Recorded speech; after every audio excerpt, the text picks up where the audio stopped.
জনগণের রাজনীতি নাকি রাজনীতির জনগণ? রাজনীতির আয়নায় কতটা প্রতিফলন জনগণের, তাদের অবস্থানই বা কোথায়? সেই হিসেবটাই বুঝতে যমুনা টেলিভিশনের রাজনীতির এই আয়োজনে পুরোটা সময় আপনাদের সঙ্গে আছি আমি আখলাক মুস্তাফা।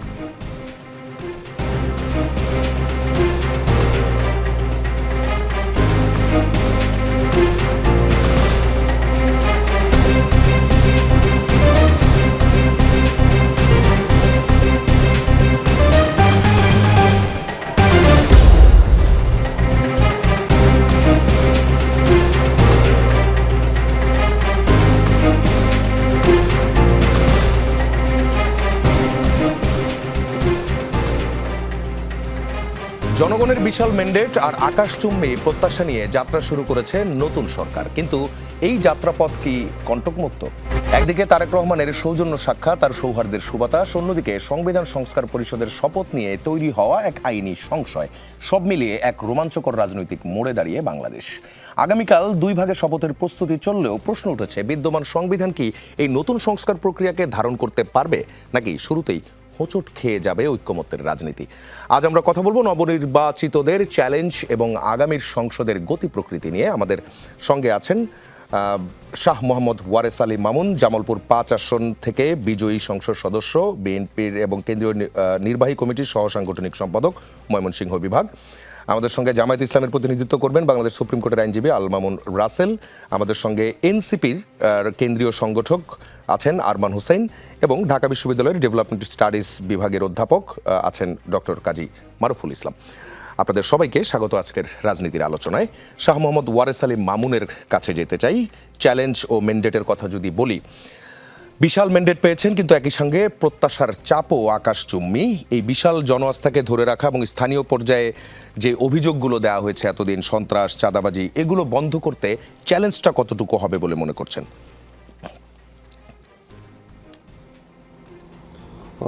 ধন্যবাদ। যারা দেখছেন, যারা শুনছেন, সকলকে আমার প্রিয় দল বিএনপির পক্ষ থেকে আমি সালাম জানাচ্ছি। আসলে সঙ্গত কারণেই যে কথাটি আপনি বলেছেন যে চ্যালেঞ্জ, দীর্ঘ 17 বছর আমরা দুর্নীতির বিরুদ্ধে, দুঃশাসনের বিরুদ্ধে, ভোট ডাকাতির বিরুদ্ধে আমরা সংগ্রাম করেছি মানুষকে নিয়ে, যে কারণে জনগণের প্রত্যাশাটা অনেক বেশি। জনগণের প্রত্যাশা একটি দুর্নীতিমুক্ত বাংলাদেশ, একটি দুঃশাসন মুক্ত বাংলাদেশ, একই সাথে একটি ভোট ডাকাত মুক্ত বাংলাদেশ। আমরা এই নির্বাচনে আমরা জনগণের কাছে কৃতজ্ঞতা জানাই, আমরা আল্লাহর কাছে শুকরিয়া করি যে বিপুল সংখ্যাগরিষ্ঠতা দিয়ে বিএনপিকে সরকার গঠনের সুযোগ বাংলাদেশের জনগণ করে দিয়েছে প্রত্যক্ষ ভোটের মধ্য দিয়ে, যে কারণে আমরা জনগণের কাছে কৃতজ্ঞ। কিন্তু আমি মনে করি যে বিএনপির রাজনৈতিক জীবনে এবারই সবচেয়ে বড় চ্যালেঞ্জ যে বিএনপির প্রতি মানুষের প্রত্যাশাটা অনেক বেশি, দেশের প্রত্যাশাটা অনেক বেশি। সেই প্রত্যাশা পূরণে আমরা মনে করি যে আমাদের প্রিয় নেতা, যিনি বিএনপির চেয়ারম্যান তারেক রহমান, ইতিমধ্যেই তার যে আমার রাষ্ট্রীয় চিন্তা চেতনা পরিকল্পনা, সেই পরিকল্পনাগুলো ইতিমধ্যে জনসমক্ষে তুলে ধরা হয়েছে। তা আমরা যেটি মনে করি যে 17 বছর দেশ লুটপাটের মধ্য দিয়ে একটি অর্থনৈতিকভাবে একটি পঙ্গুত্বের অবস্থায় চলে গিয়েছে। বর্তমান যে সরকারি নেতৃত্বে আমরা নির্বাচন পরিচালনা করেছি, সেই সময়টা একটা মিড টাইম সরকার, যে কারণে আসলে সেই সময়ে ব্যবসা বাণিজ্যের প্রসারতা বা অন্যান্য ক্ষেত্রগুলোতে কার্যকরী সেরকম পদক্ষেপ গ্রহণ করা হয়তো সম্ভব হয় নাই।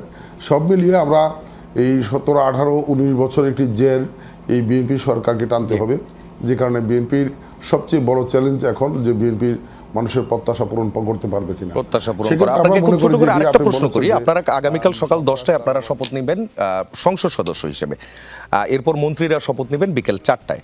মাঝখানে আরেকটা শপথের কথা বলা হচ্ছে, যেটা রয়ে গেছে, সংসদ সচিবালয় এরই মধ্যে সেটার প্রিপারেশনও নিয়ে রেখেছে। সেটি হচ্ছে সংবিধান সংস্কার পরিষদ, যার মাধ্যমে সংবিধান সংশোধনের যে বিষয়গুলো, সেই বিষয়গুলো সামনে আসবে জুলাই সনদের যে উপর ভিত্তি করি। সেই জায়গায় এই শপথটা কে পড়াবেন, এ নিয়ে একটি আইনি জটিলতা তৈরি হয়েছে। বিএনপির পক্ষ থেকে এখনো পর্যন্ত বিষয়টা স্পষ্ট করা হয়নি, এবং সালাউদ্দিন আহমেদ তিনিও বলেছেন যে সিসি আইনতভাবে এই শপথটা পড়াতে পারেন না। সেক্ষেত্রে এই শপথটার কি হবে? দেখেন, এই শপথের বিষয়টি এখনো আমরা শুনেছি, কিন্তু এটি এখনো আমরা পরিষ্কার ধারণা পাইনি। আসলে শপথ করানোর বিষয়টি তো আসলে সরকার পদক্ষেপ গ্রহণ করবে। সেখানে সরকারিভাবে যে বিধান আছে, সেই বিধান অনুযায়ী যে যারা শপথ গ্রহণ করার কথা, যারা শপথ পড়ানোর কথা তাদের যদি অবস্থান পরিষ্কার না থাকে তাহলে সেখানে বিকল্প কী আছে সেটিও সংবিধানে বলা আছে। আমার ধারণা সেই অনুযায়ী পদক্ষেপ গ্রহণ করা হবে এবং বিএনপি সেই ব্যাপারে অবশ্যই আমার ধারণা একমত পোষণ করবে। এই বিষয়টি এখন আমরা পরিষ্কার অবস্থান পাইনি যে আসলে এই শপথ নিয়ে আইনগত কোনো যে আপনার উত্তরটা পেয়েছে আলমামুন রাসেলের কাছে যেতে চাই, যেই বিষয়টা নিয়ে আমরা আলোচনা করছি এর আপনি নিজেও একজন আইনজীবী, সেই জায়গা থেকে যদি আপনি বলেন যে বিকল্পটা কি আছে। যেমন বিদ্যমান সংবিধানে এই যে সংস্কার পরিষদ, সেই সংস্কার পরিষদের বিষয়টা তো বিদ্যমান সংবিধানে নেই, এটি আসছে জুলাই সনদের মধ্য দিয়ে যে সংস্কার প্রস্তাব সেখানের মধ্য দিয়ে, এবং সেখানে যেমন সিইসি শপথ পড়াবেন সংসদ সদস্যদেরকে আফটার 72 আওয়ার্স যেহেতু শেষ হচ্ছে, সেই জায়গায় এই যে গণপরিষদ অথবা সংবিধান সংস্কার পরিষদের কথা যদি বলি, এই শপথটা তাহলে কে পড়াবেন? যদি সিইসি পড়ান সেই ক্ষেত্রে কোনো আইনত জটিলতা আছে কিনা, কোনো আইনি ঝামেলা আছে কিনা? জি, অসংখ্য ধন্যবাদ সাফা ভাই চমৎকার প্রয়াসে আমাকে অন্তর্ভুক্ত করার জন্য। সাথে আমার সহ প্যানেলিস্ট যারা আছে তাদেরকেও শুভেচ্ছা জানাচ্ছি এবং যমুনা টিভি যারা দর্শক আছে তাদেরকেও শুভেচ্ছা জানাচ্ছি। প্রথম কথা হচ্ছে যে শপথ এবারে আপনি জানেন এবারে যারা শপথ নিবে প্রত্যেকটা মেম্বার অফ পার্লামেন্ট 2টা শপথ নিবে। একটি শপথ হচ্ছে মেম্বার অফ পার্লামেন্ট হিসেবে শপথ নিবে, আরেকটি হচ্ছে জুলাই যে গণপরিষদ, যে কনস্টিটিউশন অ্যাসেম্বলি, সংবিধান সংস্কার পরিষদ, সেই সংস্কার পরিষদের শপথ গ্রহণ করবেন। শপথের বিষয়ে আইনে সরাসরি বলা আছে যে গ্যাজেট হবে, গ্যাজেটে 3 দিনের মধ্যে শপথ পড়াবেন। এখন প্রশ্ন হচ্ছে এই শপথটা কে পড়াবেন? আমাদের আইনে বলা আছে শপথটা পড়াবেন স্পিকার অথবা deputy speaker.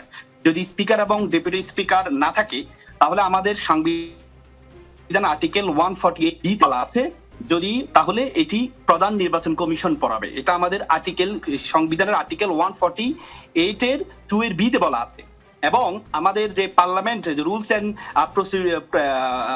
Procedure of parliament একটা রুলস আছে, রুলস নাম্বার 5 এ বলা আছে যদি সেটিও না হয় তাহলে রাষ্ট্রপতি একজনকে অ্যাপয়েন্ট করবেন, রাষ্ট্রপতি একজনকে ডেজিগনেট করবেন বা একজনকে পাওয়ার দিবেন শপথ করানোর জন্য। যদি রাষ্ট্রপতি সেটি যাকে পাওয়ারটা প্রদান করবেন তিনি শপথ পড়াবেন। যদি তিনি শপথটা না পড়ান তাহলে প্রধান নির্বাচন কমিশন এই শপথটা পড়াবেন। এবং কি আমাদের এই আপনি যদি একটু দেখেন আমাদের এই যে প্রথমে শপথটা পড়ানোর পরে, প্রথম শপথ পড়ানোর পরে তাদের কার্যক্রম থাকবে প্রথম আপনার 30 দিনের মধ্যেই। যে 30 দিন কার্য দিবসের মধ্যে সংবিধানের প্রথম তাদের কাজ হবে একটা যেটা গণপরিষদ, কনস্টিটিউশন অ্যাসেম্বলি, সে অ্যাসেম্বলির কার্যক্রম শুরু করা 30 দিনের মধ্যে। এবং যে গণপরিষদের 180 দিন সংবিধান সংস্কার পরিষদ, যে সংবিধান সংস্কার পরিষদের 180 দিন সময় থাকবে সংবিধানের সংস্কার করার জন্য। যখন 180 দিনের মধ্যে সংবিধান সংস্কারটা হয়ে যাবে, পরবর্তী 30 কার্য দিবসের মধ্যে তাদের কাজ হবে, পরবর্তী 30 কার্য দিবসের মধ্যে তাদের কাজ হবে উচ্চ কক্ষ গঠন করা। সেই উচ্চ কক্ষ আমাদের যেহেতু হচ্ছে গণভোটে হ্যাঁ পাস হয়েছে, হায়ের গণভোটের যে দ্বিতীয় যে কলামটি আছে সেখানে স্পেসিফিক ভাবে কলামে বলা আছে যে এই উচ্চ কক্ষটা কিভাবে হবে। সেখানে বলা আছে যে উচ্চ কক্ষটা যে ভোটের যে আনুপাতিক ভোটের যে পার্সেন্টেজ যেভাবে পেয়েছে সে আলোকেই উচ্চ কক্ষটা গঠন হবে। রাসেল, আমরা উচ্চ কক্ষের বিষয়ে আসবো, উচ্চ কক্ষের বিষয়ে কিছুক্ষণ পর আরো বিস্তারিত আমরা আলোচনা করব। তার মানে আপনার কথা থেকে আমরা কি পাচ্ছি যে সিইসি এই শপথ পড়াতে পারেন সংবিধান সংস্কার পরিষদের? অবশ্যই এটা আমার তিনটা ওয়ে আছে, আমি আপনাকে বলেছি স্পেসিফিক করে। যদি আমি বলি প্রথম দায়িত্ব হবে স্পিকার এবং ডেপুটি স্পিকার। যেহেতু স্পিকার এবং ডেপুটি স্পিকার আমাদের নেই, তাহলে দ্বিতীয় অপশন হচ্ছে আমাদের 148 আর্টিকেল 148 2 এর বিতে বলা আছে তাহলে প্রধান নির্বাচন কমিশনে সে শপথ পড়াইতে পারবেন। যদি সেটিও না হয় তাহলে আমাদের পার্লামেন্ট রুলস এন্ড প্রসিডিংস আছে, একটা আলাদা আইন আছে, সেই আইনের রুল নাম্বার 5 স্পেসিফিক ভাবে বলা সেটি করবে হচ্ছে রাষ্ট্রপতি যে কোনো একজনকে অ্যাপয়েন্ট করবেন, যে কোনো একজনকে পাওয়ার দিবেন, তিনি হচ্ছে এই শপথটা এই করে। যে আপনার মতামতের জন্য ধন্যবাদ। ডক্টর কাজী মারুফুল ইসলামের কাছে যেতে চাই, যে বিষয় নিয়ে আলোচনা হচ্ছে আপনি নিজেও শুনছিলেন, আপনার কাছে জানতে চাই কোন রকমের আইনের ব্যত্যয় হচ্ছে কিনা যদি সংবিধান সংস্কার পরিষদের শপথ আগামীকাল সিইসি পড়ান। দেখুন, আইনের ব্যাপারে নিশ্চিত আমাদের যে আইনজীবী সহ আলোচক আছেন তিনি তো একটা ব্যাখ্যা দিলেন, আমাদের আরো আইনজ্ঞ আছেন তাদের কাছে পরামর্শ নেওয়া যেতে পারে।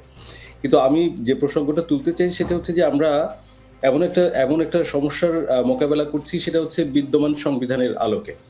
আপনি জানেন যে আমরা যে পরিস্থিতিতে আমরা আজকে এসেছি, অর্থাৎ গণ অভ্যুত্থান এবং সেটা তারপর তাকে ফলো করে যে নির্বাচন পর্যন্ত আমরা আসলাম, এই পুরো ঘটনার মধ্যে আসলে কিন্তু সংবিধানের ব্যাপার নেই।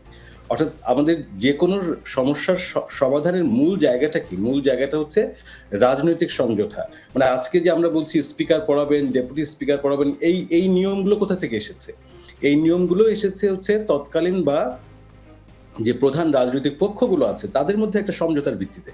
সো আজকেও এই প্রসঙ্গটা এইরকম বেশি গুরুত্বপূর্ণ নয় যে এটা কোনো অচলাবস্থা তৈরি হতে পারে। এটা যে যারা জনগণের রায়ের ভিত্তিতে আজকে সংসদে নির্বাচিত হয়েছে তাদের মধ্যে সেই রাজনৈতিক দলগুলোর মধ্যে যদি একটা সমঝোতা তৈরি হয় তাহলে সেই সমঝোতাটাই শেষ পর্যন্ত আইনি ভাষায় এটা আমাদের সাথে আমাদের এটা আইনের অংশ হয়ে যেতে পারে, অর্থাৎ সেটা গ্রহণযোগ্য লেজিটিমেসি পেয়ে যেতে পারে। ফলে আপাতভাবে যেরকম একটা জটিল মনে হচ্ছে ব্যাপারটা আমার কাছে মনে হয় না। যেমন আমাদের কতগুলো অপশনের কথা ইতিমধ্যেই বলা হয়েছে, সেই অপশনগুলোর যে কোনো একটাই প্রয়োগ করা সম্ভব। এবং কিন্তু মূল ব্যাপারটি হচ্ছে যে এটিতে আমাদের রাজনৈতিক দলগুলো, বিশেষ করে জাতীয়তাবাদী দল যারা সংখ্যাগরিষ্ঠতা পেয়েছেন এবং জামায়াতে ইসলামী সহ এনসিপি যে জোট, তারা যেভাবে তাদের প্রতিনিধিত্ব পেয়েছেন, এই পক্ষগুলোর মধ্যে আসলে একটা সমঝোতাটা জরুরি। তো আমরা দেখেছি যে ঐকমত্য কমিশনে যে আলোচনাটা হয়েছিল, যার ফলাফল আমরা শেষ পর্যন্ত গণভোট, এটা তো আমাদের একটা সমঝোতার একটা ফলাফল এবং সেই সমঝোতাটা আরো একটা বৈধতা পেয়েছে গণভোটের মধ্য দিয়ে। ফলে এই গণভোটের রায়টাকে যদি আমরা মেনে নেই, মেনে না নেওয়ার কোনো কারণ নেই বা কোনো সুযোগও আসলে নেই। ফলে এই রায়ের ভিত্তিতে যে ঐকমত্যটা আমাদের আগেই প্রতিষ্ঠিত হয়েছিল, আমি আশা করতে চাই যে আমাদের রাজনৈতিক দলগুলো সেই ঐকমত্যটা সংসদ পর্যন্ত নিয়ে আসবেন। এই যে ট্রানজিশন পিরিয়ড, এই যে আগামী 2-3টা দিন যখন আমরা একটা রাজপথের রাজনৈতিক সমঝোতাকে আমরা প্রাতিষ্ঠানিক সমঝোতাতে রূপান্তরিত করব, সেই রূপান্তরের যে প্রক্রিয়া, সেই প্রক্রিয়াতে আগের ঐকমত্যটা অক্ষুণ্ণ থাকবে। এই যদি ঐকমত্য অক্ষুণ্ণ থাকে তাহলে আসলে এই পদ্ধতিগত যে কিঞ্চিত অস্পষ্টতা আছে বা কিঞ্চিত দ্বিধা তৈরি হচ্ছে, সেই দ্বিধা দূর করা খুব দুরূহ ব্যাপার না। ফলে আমি আবারও জি, আপনি ঐকমত্যের কথাটা বলছিলেন, আমি যদি আপনাকে সেকেন্ড কোশ্চেনটা করি, সেটি হচ্ছে যে এই যে ঐকমত্য এবং একই সঙ্গে আমরা ভোটের পরপর আমরা একটা সৌহার্দ্যের রাজনীতি দেখতে পাচ্ছি এবং আপনি নিজেও আজ সারাদিন দেখলেন যে জনাব তারেক রহমান তিনি নেতাদের কাছে, জামায়াত আমিরের কাছে, নাহিদ ইসলামের কাছে এবং ইসলামী আন্দোলনের মাওলানা রেজাউল করিম, মুফতি রেজাউল করিম, তার সাথেও পর্যন্ত দেখা করলেন এবং তাদের মধ্যে এক ধরনের সৌহার্দ্যের যে বার্তা, সেই বার্তাটা তারা দিলেন। এই সৌহার্দ্যটা যেটা বহু বছর বাংলাদেশের রাজনীতির যে ইতিহাস, সেই ইতিহাসে আমরা দেখিনি, এই সৌহার্দ্যটা কতটা টেকসই হবে, কতটা বেশি সময় ধরে চলবে, অথবা এই সৌহার্দ্যর ভাঙনের যদি আশঙ্কাও তৈরি হয়, সেই জায়গা থেকে তারা কিভাবে ফাইট ব্যাক করে উঠতে পারে? দেখেন, রাজনীতিতে সমঝোতা অর্থাৎ বন্ধুত্ব বা ঐক্য বা বিরোধিতা, এই কোনো কিছুই আসলে খুব স্থায়ী ব্যাপার না। এটা কিন্তু যেটা স্থায়ী সেটা হচ্ছে রাজনৈতিক সংস্কৃতি, অর্থাৎ সংস্কৃতিতে যে চর্চাটা, পরস্পরকে শ্রদ্ধা করা, অন্যের মতামতকে গুরুত্ব দেওয়া, পরস্পর একসাথে কাউকে অপমান না করা, পরস্পরের মতামতকে গুরুত্ব দিয়ে আলোচনায় আনা এবং সবকিছু একা না নিয়ে নেওয়া, অর্থাৎ উইনার্স টেক অল, এই যে একটা কদর্য সংস্কৃতি আমাদের মধ্যে ছিল, সেই সংস্কৃতি থেকে যদি বেরিয়ে আসতে পারি, যেটা আমরা তারেক রহমানের কাছ থেকে দেখতে পাচ্ছি যে পরস্পরের সাথে কুশল বিনিময়, তাদের সৌহার্দ্য বিনিময়ের মধ্য দিয়ে যে একটা নতুন ধারা দেখতে পাচ্ছি, সেই ধারাটা নিশ্চিতভাবে ইতিবাচক। কিন্তু এই এখন যে ইতিবাচকতা দেখছি, সেটি যে একটা চিরস্থায়ী এক ধরনের ইতিবাচকতা তৈরি করবে, সে আশা করার মতন সময় এখনো আসেনি। অর্থাৎ ইটস টু আর্লি সেটা নিয়ে মন্তব্য করার। দলগুলোর মধ্যে পরস্পরের মধ্যে ভিন্নতা থাকবে, তো প্রত্যেক রাজনৈতিক ইস্যুগুলোতে তাদের মধ্যে মতপার্থক্য থাকবে, কিন্তু সেই মতপার্থক্য যেন সহিংসতায় না যায়, সেই মতপার্থক্য যেন পরস্পরকে অশ্রদ্ধা, ব্যক্তিগত আক্রমণ এই পর্যায়ে না যায়। আমাদের রাজনৈতিক মতামতগুলো নিয়ে আমরা আলোচনা করব, আমাদের সংসদ আছে, সংসদের বাইরে বিভিন্ন ফোরাম আছে, সেই ফোরামগুলোতে আমাদের মতপার্থক্যগুলো দূর করার জন্য পর্যাপ্ত রকমের উপকরণ এবং পদ্ধতি ইতিমধ্যেই বিদ্যমান। সেই পদ্ধতিগুলো, সেই চর্চাগুলোকে যদি আমরা সামনে রাখি, তাহলে এই নতুন সংস্কৃতি যেটা শুরু হচ্ছে, সেই সংস্কৃতির টেকসই হওয়া নিয়ে আমি আশাবাদী। আপনি আশাবাদের কথা বলছেন। এই মুহূর্তে যেতে চাই এনসিপির কেন্দ্রীয় সংগঠক আরমান হোসেনের কাছে। এনসিপি এর আগে জুলাই সনদে স্বাক্ষর করলো না, আপনি নিশ্চয়ই জানেন যে এই প্রশ্নটার মুখে আপনাকে আসলে পড়তে হবে আজকে। গণভোটে জুলাই সনদ পাশ হওয়ার পর আজ আপনারা স্বাক্ষর করলেন, এই অপেক্ষাটা কেন করেছিলেন? ওই সময় কিন্তু বলা হয়েছিল অনেক কথা, অর্থাৎ জুলাই সনদের বিষয়ে আপনাদের অনেকগুলো বিষয় ছিল, অনেকগুলো ইনপুট ছিল। আজ কোনো ধরনের নোট অফ ডিসেন্ট ছাড়াই যে স্বাক্ষর করা হলো, এই সিদ্ধান্তটা আজকেই কেন নিলেন? জি, ধন্যবাদ আপনাকে। যা বলছিলাম যে হচ্ছে 17 অক্টোবর 2025 যখন জুলাই সনদ স্বাক্ষর করা হয়, এনসিপি সেখানে স্বাক্ষর করেনি। এবং সে স্বাক্ষর না করার পেছনে যে প্রধান কারণটি ছিল এনসিপি, সেটা হচ্ছে যে জুলাই সনদের আইনি ভিত্তি চেয়েছিল এনসিপি। এনসিপি এটা চেয়েছিল যে জুলাই সনদ যেন প্রপারলি আইনি ভিত্তি সহ সংসদে বাস্তবায়ন করা হয়, সেই নিশ্চয়তা এনসিপি চেয়েছিল। তো আপনি জানেন যখন এনসিপি স্বাক্ষর করেনি 17 অক্টোবরে, তার পরবর্তীতে 13 নভেম্বরে কিন্তু জুলাই সনদ বাস্তবায়ন আদেশটি জারি হয়। এবং যে আদেশটিতে জুলাই সনদের বাস্তবায়ন কিভাবে হবে এবং বর্তমানে যে সংসদটি গঠিত হলো সেটা কিভাবে সংবিধান সংস্কার সভা হিসেবে এই জুলাই সনদ কেন্দ্রিক যে পরিবর্তন, যে সংস্কার প্রস্তাব তার বর্তমান সংবিধানে সন্নিবেশিত করবেন, সে সংক্রান্ত দিক নির্দেশনা, বিস্তারিত বাধ্যবাধকতা এবং রুলস ফর্মুলেট করা হয়েছে এই জুলাই সনদ বাস্তবায়ন আদেশে। তো এনসিপি এটা মনে করে যে জুলাই সনদের আইনি ভিত্তি দেওয়ার জন্য এই জুলাই সনদ বাস্তবায়ন আদেশ খুব যথাযথ এবং প্রপার একটি পদক্ষেপ। এরপরে আপনি দেখবেন এই যে গণভোট অনুষ্ঠিত হলো 12 ফেব্রুয়ারিতে জাতীয় সংসদ নির্বাচনের সাথে, সেখানে এই গণভোটের প্রক্রিয়াটা কি হবে, গণভোটের প্রশ্ন কি হবে এবং গণভোটের সিদ্ধান্তটা কেমন হবে, সেটার উপর এনসিপি আপনার নির্ভর করতে চেয়েছিল এই সনদে স্বাক্ষর করার আগে। তো জুলাই সনদের বাস্তবায়ন নিয়ে যে 4টা প্রশ্ন সম্বলিত গণভোটের ব্যালট, এই ব্যালট যখন জনগণের হ্যাঁ ভোটের মাধ্যমে জয়যুক্ত হয়েছে, গণভোটের প্রক্রিয়াটি একটি স্বচ্ছ প্রক্রিয়ায় সম্পাদন করা হয়েছে এবং এই গণভোটের হ্যাঁ ভোটের মাধ্যমে যখন বাস্তবায়নের প্রক্রিয়া একদম ফাইনাল স্টেজে চলে গিয়েছে, তখন এনসিপি মনে করে যে আইনি ভিত্তি নিয়ে এখন আর সংশয় থাকা উচিত নয় এবং এই সংশয়টি এনসিপি কর্তৃক আপনার সম্পাদিত হয় বা এই সংশয়ের ব্যাপারে সন্তুষ্ট হয় এনসিপি, পরবর্তীতে এই জুলাই সনদে আজকে স্বাক্ষর করলো। তো আপনি যদি আজকে জুলাই সনদের স্বাক্ষরের ক্ষেত্রে দেখেন, যেখানে এনসিপি কিন্তু স্বাক্ষরের পূর্বে একটা লাইন লিখে দিয়েছে এই আমাদের দলের আহ্বায়ক এবং সেক্রেটারি, সেটা হচ্ছে যে নোট অফ ডিসেন্ট ব্যতিরিকে জুলাই সনদ গণভোটের রায় বাস্তবায়নের সিদ্ধান্তের সাপেক্ষে তারা এই জুলাই সনদ বাস্তবায়ন আদেশ বা জুলাই সনদে তারা স্বাক্ষর করেছে। আমরা যেটা দেখতে পাচ্ছি জি, আরমান হোসেন, আমরা আপনার উত্তরটা পেয়েছি। আজকে আমি এর সেকেন্ড টাইম হয়তো বা রিপিট করতে পারবো না, আমি এই জন্য দুঃখিত। আমরা যেতে চাই শাহ মোহাম্মদ ওয়ারেস আলী মামুনের কাছে। সেটি হচ্ছে উচ্চ কক্ষের কথা যদি বলি, সেক্ষেত্রে জুলাই সনদ অনুযায়ী যেটি আছে সেটি হচ্ছে বিএনপি ভোট পেয়েছে 49.97%, জামায়াত ইসলামী ভোট পেয়েছে 31.76%, এনসিপি পেয়েছে 3.05%। সেই হিসেবে উচ্চ কক্ষে যদি জুলাই সনদ অনুযায়ী বলি, তাহলে বিএনপি পাচ্ছে 56টি, জামায়াত ইসলাম পাচ্ছে 36টি, এনসিপি পাচ্ছে 3টি, ইসলামী আন্দোলন পাচ্ছে 3টি, বাংলাদেশ খেলাফত মজলিস পাচ্ছে 2টি। আর বিএনপি যেটি বলেছে, অর্থাৎ বিএনপি বলেছে সংসদীয় আসনের অনুপাতে যে জায়গাটাতেই নোট অফ ডিসেন্ট, সেখানে প্রতি 3টি আসনের জন্য 1টি করে আসন পাবে বিএনপি, এবং জামায়াত ইসলামী প্রাপ্ত আসনের অনুপাতে তারা আসন পাবে এবং এনসিপিও প্রাপ্ত আসনের অনুপাতে আসন পাবে। এটা করতে গেলে যেটি দেখা যাচ্ছে সেটি হচ্ছে ছোট দলগুলোর প্রতিনিধিত্ব একেবারেই নেই বললেই চলে, এমন একটা অবস্থা হবে। এই যে উচ্চকক্ষ গঠনে ভোটের অনুপাত নয়, আসনের অনুপাত যে বিএনপি চাইছে, এতে করে ছোট দলগুলোর প্রতিনিধিত্ব কমে যেতে পারে। এটি রাজনৈতিকভাবে কি অন্তর্ভুক্তিমূলক হবে সেক্ষেত্রে?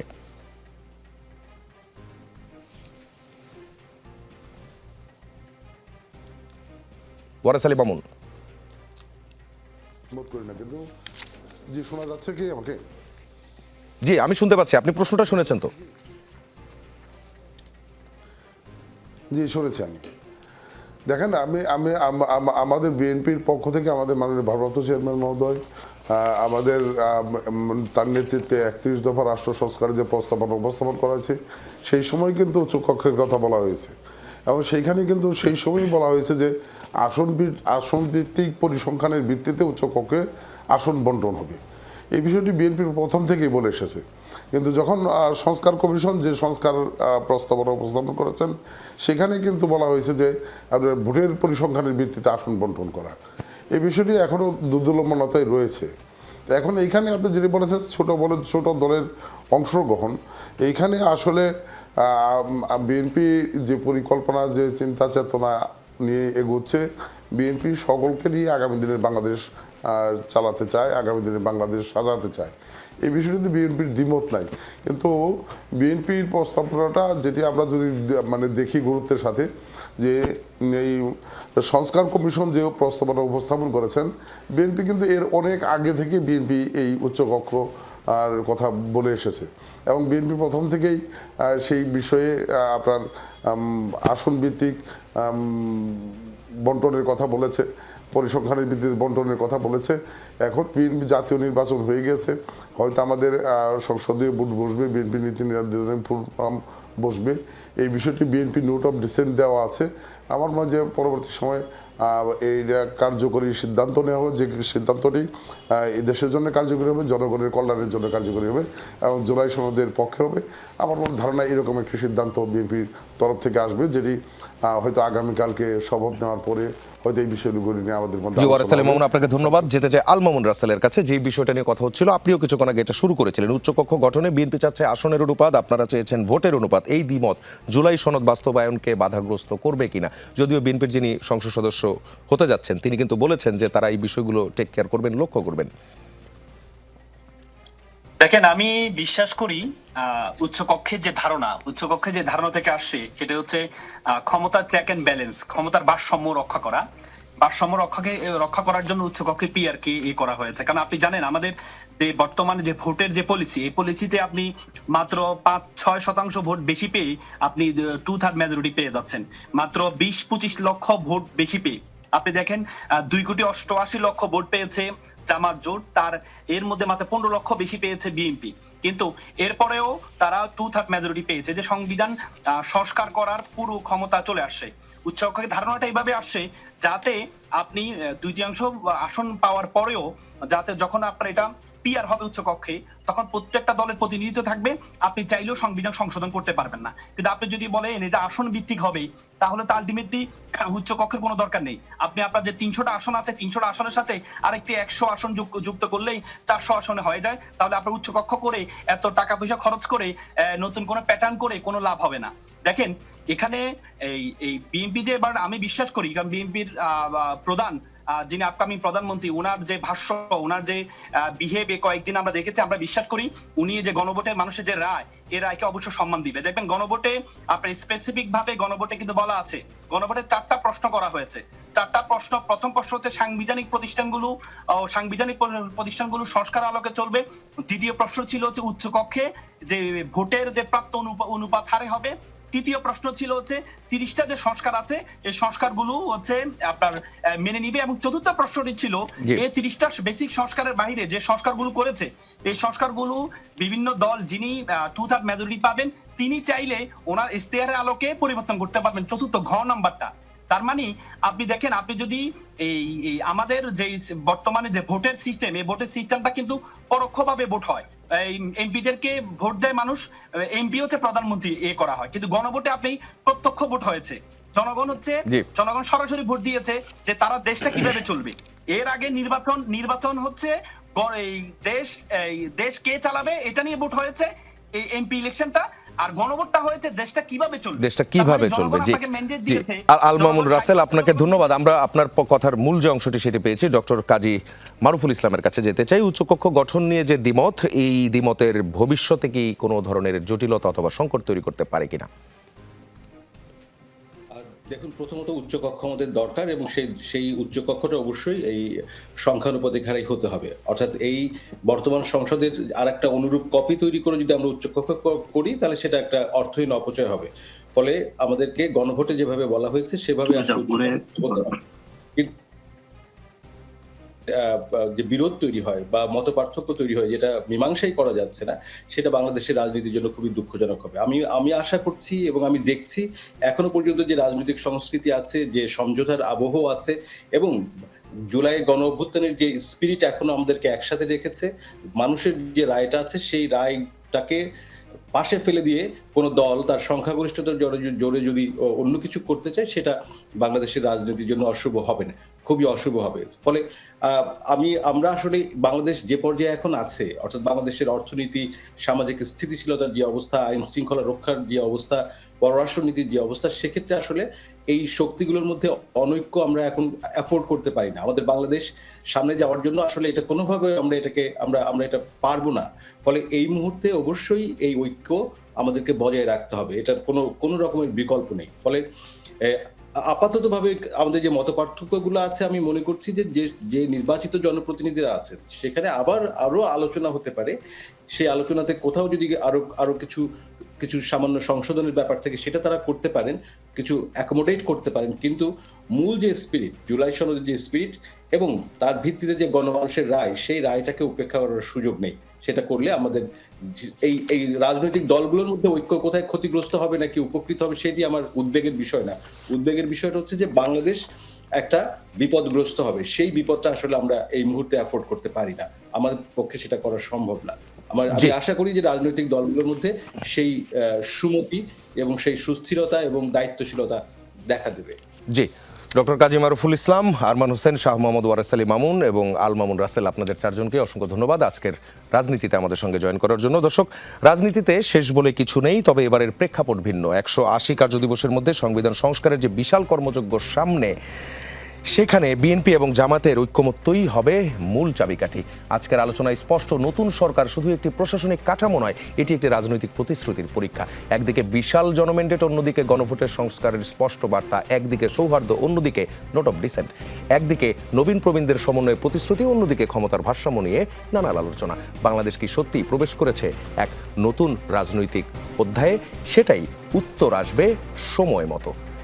কিন্তু গণতন্ত্রের সবচেয়ে বড় যে শক্তি, সেটি হচ্ছে জনগণ। তাদের প্রত্যাশা পূরণই হবে আসল পরীক্ষা। রাজনীতির আয়োজন আজ এই পর্যন্তই। আমরা ফিরব আগামীকাল ঠিক একই সময়ে। থাকবেন যমুনা টেলিভিশনের সঙ্গেই।